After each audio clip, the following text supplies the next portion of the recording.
how to turn on suggest your account to people with the mutual connection on TikTok. How to suggest your account TikTok to these people.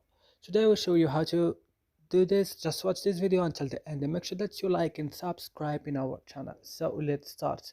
You will go first and open your TikTok. Then when your TikTok is opening, guys, we'll just go to profile here.